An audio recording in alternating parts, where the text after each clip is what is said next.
Hey, wow, we came on quick. I wasn't expecting this. Hey, thanks for joining us. You are listening to The Urban Therapist, and I am your host, Eddie Jean Hall Jr. And joining me today, as always, is my good friend and the co-host of The Urban Therapist, Mr. Lewis Rhodes. How you doing today, Lou? How are you gonna say you weren't expecting? Man, it's usually you give me that little lapse time. Oh, okay, Did all I? right, I heard the music, and then it was all of a sudden I was there. I right. was like, That's how it goes. You okay, hear the music you're and then right. you're there. You're right. I was there. I was there. I'm glad to be here, and I'm glad you all are joining us today for this edition of the Urban Therapist. And again, I am your host, Eddie Jean Hall Jr., and joining me is the producer and the co-host, Mr. Lewis Rhodes. And we are going to continue our topic from our previous session. We were scratching the surface of talking about pornography. What you looking at? That's the name of the subject. That's the name of the topic for today. And pornography is one of those controversial subjects. People say, hey, freedom of speech, and yes, you have it.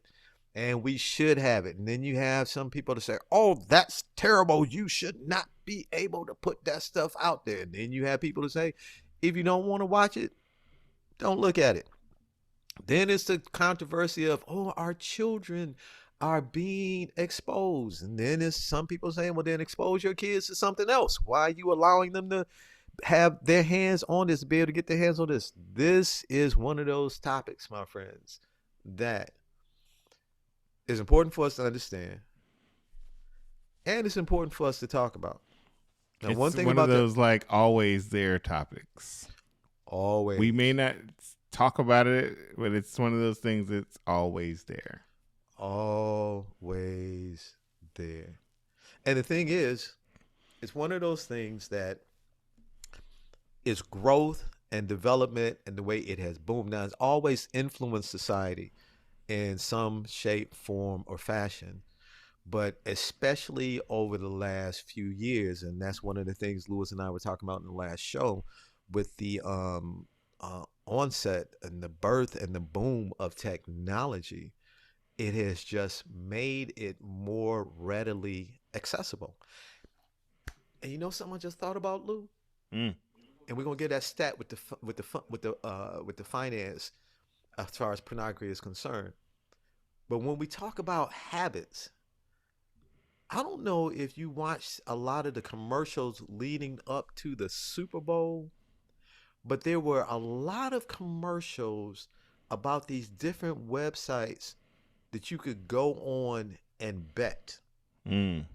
that you could gamble. And Jamie Foxx did a lot of those. I forgot what it was called, but he would have his phone, and he would be calling different sports celebrities or different people, talking about the spread and what she put on this and put on that. Even Kevin Hart was on there, and you know, gambling in some states is legal, and in other states is illegal. But now with technology, it makes it easier Mm-hmm. for people to gamble. Sure. And here's the thing, if I have a gambling problem, it makes it easier for my Accessible. problem, Mm-hmm. yeah, to be exposed. It's more accessible, and then it gets me deeper in my addiction.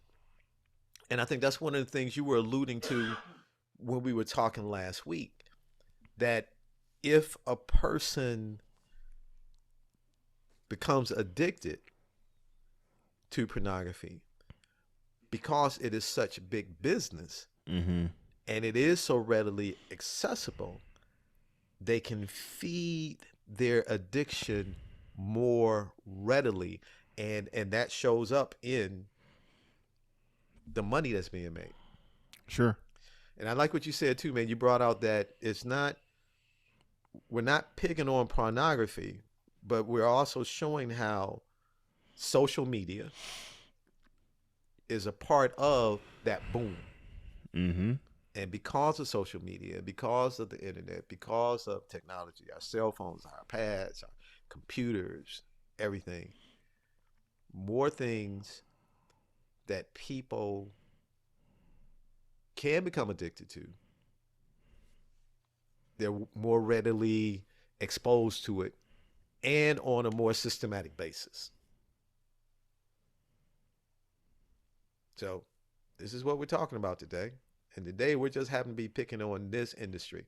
And and I won't say we're picking on it. Right. Not picking We're, on it. Just we're not picking on it. We're talking about it. That's my little jab. God got it's some to other me stuff it's that an we pick industry on certain things. that has again the same and you mentioned here on this site on this sorry not this site on this slide that pornography is as big as the top technology companies combined. So just the idea of, like I said, when we say every one of those companies' names, everyone knows every one of those names. No one's never heard of Amazon. No one's ever heard of Microsoft. No one's ever heard of Google. So as ubiquitous as those names are, what we're saying is that pornography itself is bigger than all of them combined. Mm-hmm. And so it's this giant elephant in the room that everyone's pretending like we don't know it's there, or we're pretending like it's just a family pet or something. Yeah. When it's like, nah, there's this giant elephant that we just need to understand it and accept it and deal with it in a way that makes the people who use it or don't want it can understand how to navigate it being present, because it's going to be present. I think it's only going to continue to be present based on the fact that computers and technology are becoming more and more present in every aspect of our lives. Hey, and let's take it one step further, man. I like what you said. It's not just a huge elephant in the room. It's a herd of huge elephants because it continues to grow, it moves, and you may think it's not in your house. You may say, "Oh, little Johnny is not, or my husband's not, or my wife's not." They may not be, but something is going to flash across that screen. Some email is going to come. That's a random email. It's not sent for them to advertise, because this is what makes it what it is. People are pushing this thing. You got people pushing it. You got people pushing against it. But you got to understand, you got people pushing it, and it's there. And here's the same website we were talking about. It says that the porn industry revenue exceeds the combined revenue of ABC, CBS, and NBC. And we bring those three out because ABC, NBC, and CBS was here long before HBO, Showtime, all the other different networks that we have.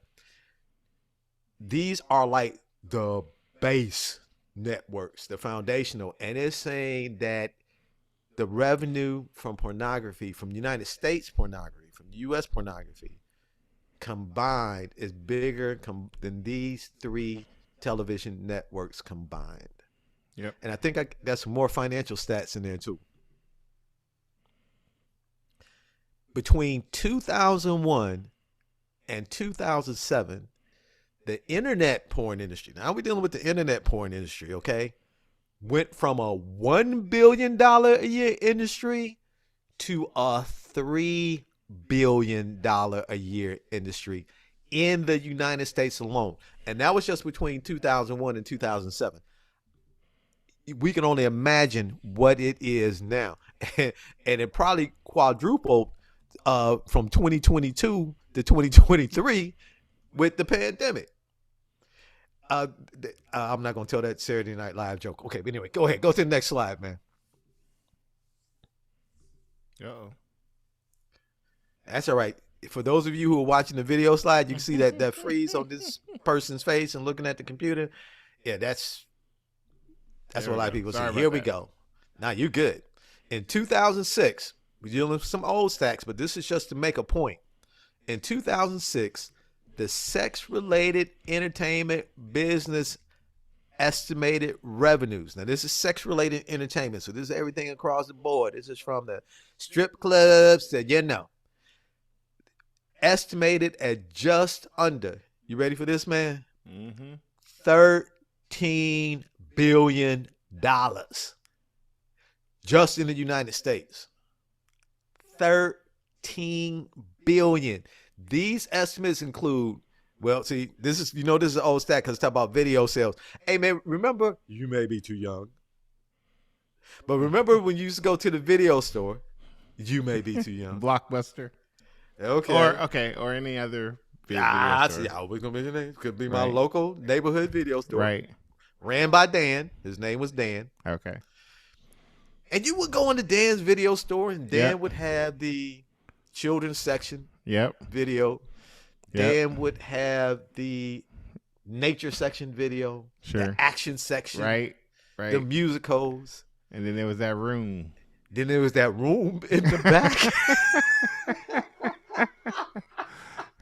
That room. It'd be that, and you had to walk down the side of the wall of the store to get to that room. Right. And that room, when you went into that room, it was a world all of it on. And people would watch to see who was walking into that room. Hey, I want to jump back one slide real quick. Sure, go ahead. So that's when I couldn't change the slide. I was busy researching. I was doing the internet research. Okay. And you said here, look, it went from 1 billion to 3 billion between 2001 and 2007. I was curious, how much money does the porn industry make now today? I went to look. You will not guess. Go ahead. In 2022, it is a $98 billion industry annually. You see what I'm saying? 98 right billion. So we're talking about, that's called in finance, that's exponential growth. So before you went from a couple years to a couple extra billion, but it's not even doing an extra billion a year. It's jumped. And that's what I'm trying to say is the number of users, the number of people being able to access it, the amount of advertising that's being made behind the scenes. It's crazy. It is a huge industry, and it's continually growing because think about it. The number of computers is growing. The number of cell phones is growing. I think I was reading there are 2 cell phones per person on the planet right now. Wow. That's how many cell phones we have per person. Like, how do we have more cell phones than people? and what the cost to quality right has improved on cell phones because some of the features and the different things that cell phones could do now. Yep. Listen, I remember when desktop computers were big and bulky, right, and laptops. Now, what you can do with a phone, and that's what they were saying. They were trying to get to that point when they kept going down, went from the desktop to the laptop to the pad to the phone. What you can carry in your phone now and what you could do is crazy, and it doesn't cost what it used to cost. Correct. And again, kids are getting phones earlier and earlier in their age.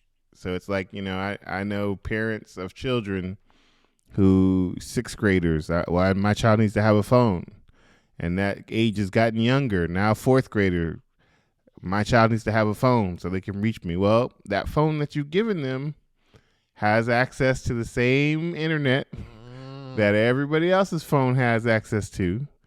And again, how easy is it for you to mistype, misclick, search for the wrong thing by accident or intentionally, And next thing you know, so it's just the idea that, again, what we're talking about, it being ubiquitous and being fully present and accessible, as a parent, that's something you have to always be aware of if you're a parent of children below the legal age.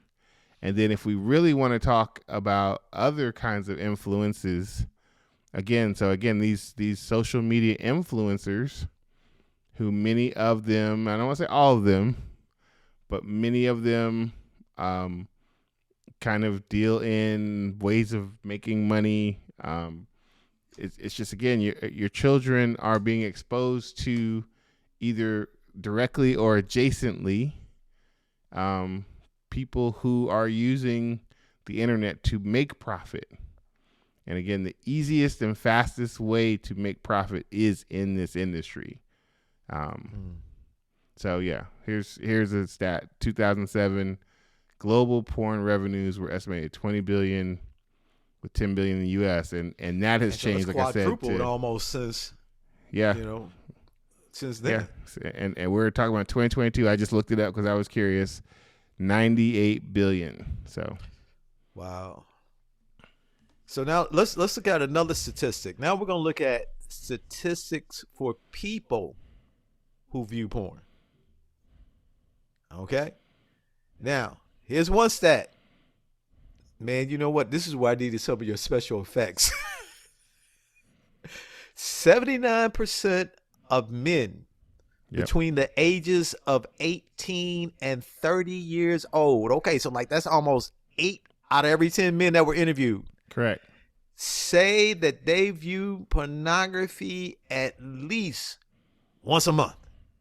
What's the saying? 8 out of 10 view it, and the other 2 are lying about it. So that means 8 out of 10 men are viewing pornography more than they go into the gym. Then look at this next one. 67%. Now look at the age group differential. Mm-hmm. That's the 18 to 30-year-old. Not a big drop, really. 67% of 31 to 49-year-olds. Yeah. So that's about 7 out of 10. Two out of 3. Yeah. And then 49 of 50 to 60-year-olds. That means 50%. Mm-hmm. Say they view pornography once per month.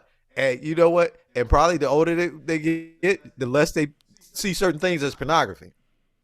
Sure. I'm just throwing that out because remember, now when I was younger, some things you would look at, you'd be like, whoa. Then you see it so much and you start seeing other, that ain't that. That ain't that. I'm just saying. And that 50 to 68% crowd, definitely, Lou. The other 50% is saying, hey, I'm watching, but I ain't telling you. But that 18 to 30%, the 18 to 30 group are what we consider digital natives. Okay. And then that 50 to 68-year-old group are what we consider digital immigrants. And so those are the people who didn't grow up with the technology as in their face, but still half of them are viewing it. And the 18 to 30 are people who grew up with technology from the minute they were born. They knew technology. So again, you look at so what happens when those 18 to 30s become 50 to 68? It will probably be the same statistics. And that's what I was about to say, based on what you just said. That 50 to 60-year-old, that 49% is going to jump up to that 80. Yep. Wow. Let's go to the next one. 63% of 18 to 30-year-olds, and that's almost 6 out of 10. And then 38% of 31 to 49-year-olds, that's about 4 out of 10. And we're talking men here. Mm-hmm. And then 25% of 50 to 60-year-old men say they view pornography at least several times per week. Right. So several is anywhere more than one and up to infinitum. So these are the statistics. Now, we looked at the money part, man. I really appreciate you bringing that update on the money piece. And so now here what we're looking at is the age breakdown. And wow, man, what you just brought, how did you call it? The digital Oh, digital immigrants versus digital immigrants natives. versus natives. Mm-hmm. Okay. And the 18 to 30-year-olds, they're the natives. Yes.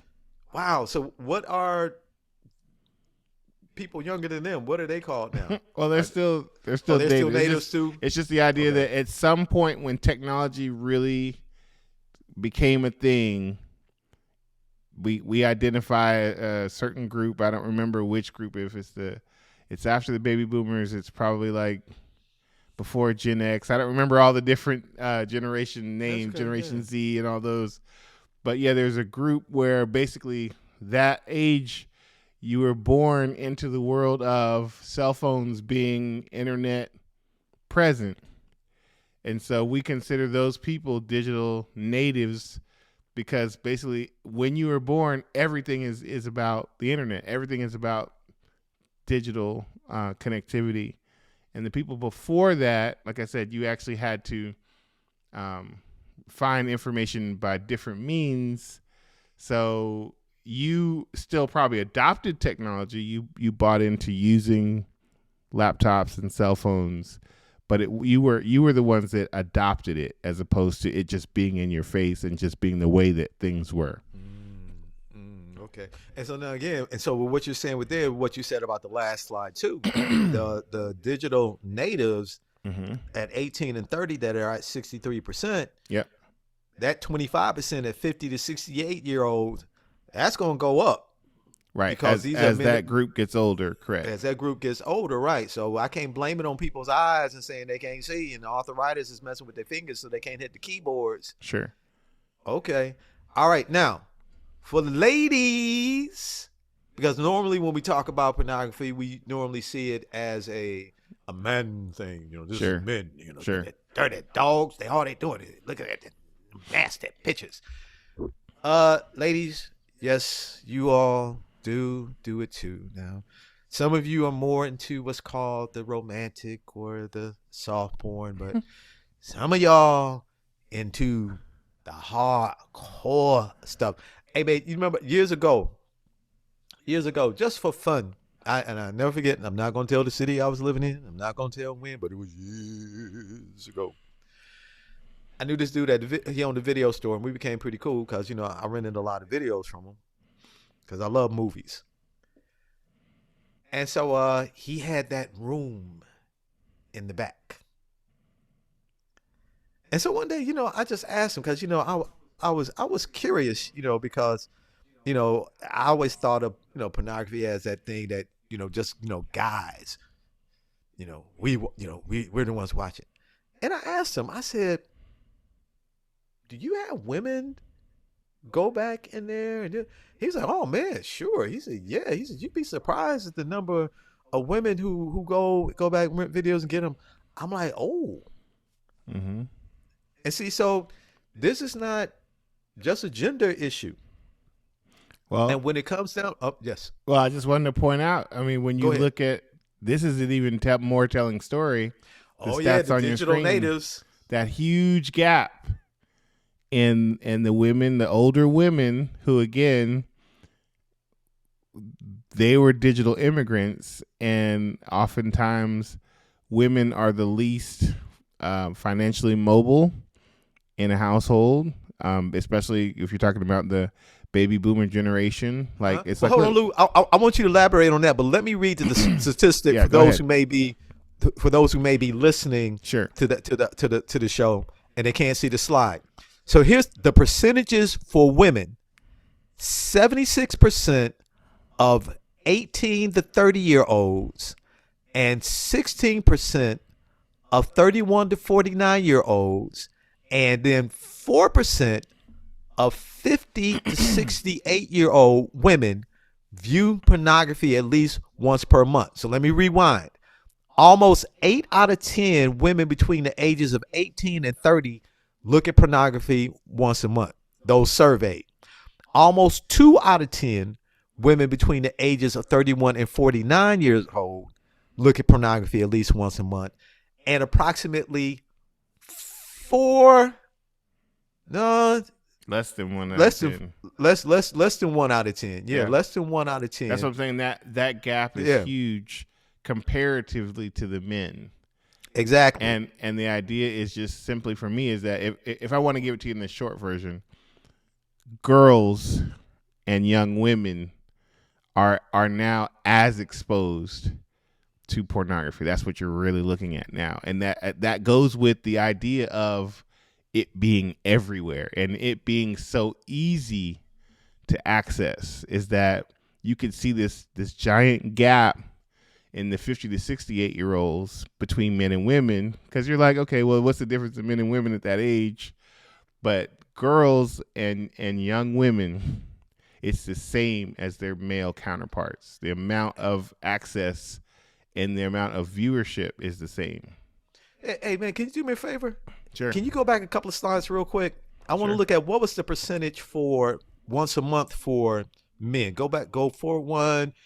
I want to compare the same category just for the monthly. Oh, monthly, that's this one. Okay, so it's 79% of men for men in that age group. Yep. And then what was it for the women, that age group? 68%? 76. 76. Yeah. Wow. And that talks about obviously societal changes, but the internet and its accessibility is also one of the large societal changes. Mm-hmm. Mm-hmm. And so many things that were not acceptable years ago. What's that saying of familiarity breeds complacency? Yeah, I think. But that's the more that we're you can be exposed to desensitized. something, right? Yeah, it becomes less taboo. It just is very normal. Okay. Look at this. The percentages of women who report they view pornography several times a week. Now the stats really dropped. For the 18 and 30-year-olds, it dropped to 21%. Right. For the 31 to 49-year-olds, it dropped to 5%. And for the 50 to 68, it dropped to 0%. Now this is talking about, like you were saying, Lou, using the internet, and that really exposes what you talk about, the digital natives and the digital immigrants. Mm-hmm. I think we got a couple more slides. Now this is talking about married men and women. 55% of married men, half of them, half of y'all, half of us, 55% of married men say they watch porn at least once a month, as compared to 70% of not married men. Now, this statistic, it went on to say that they didn't ask these not married men if they were like in a monogamous relationship or if they were living with somebody. You see what I'm saying? Mm-hmm. So 55% of married men say they watch porn. Again, that's 55% who are willing to say, yep, I do it, and weren't afraid of their wife finding out. Other 45%, you ain't getting me on that survey, man. My wife come back, what? Hey, honey, who was that calling you, asking you what you do? Now, for women, 25% of married women, a little more than 2 out of 10, say they watch porn at least once a month, as compared to 16% of not married women. Right. Kind of scary.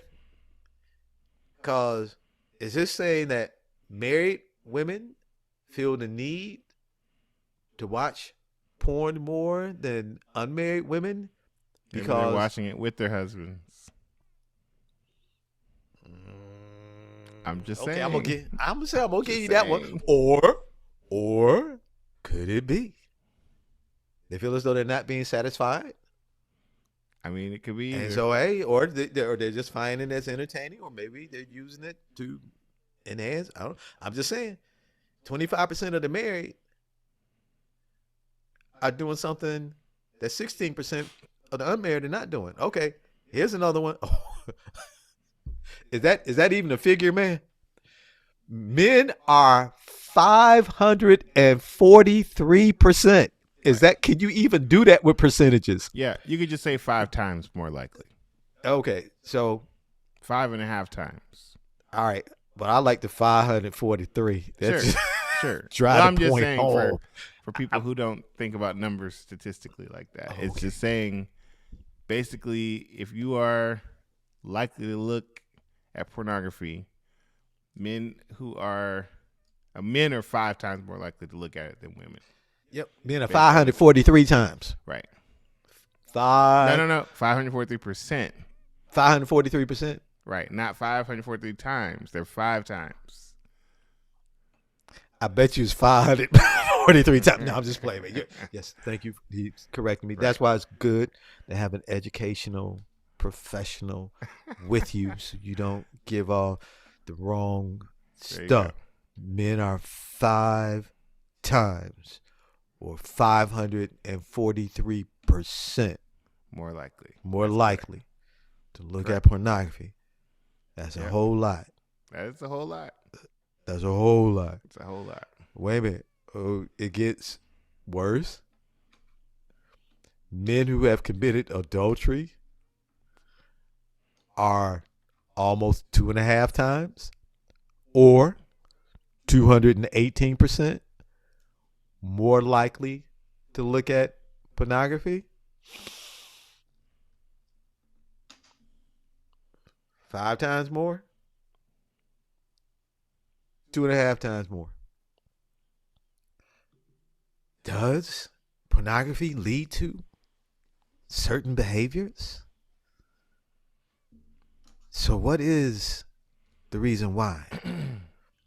What makes pornography? So the bottom line is, everything that we show with the money, everything is addictive, and it can be dangerous. In our next show, we're going to talk about the science behind pornography.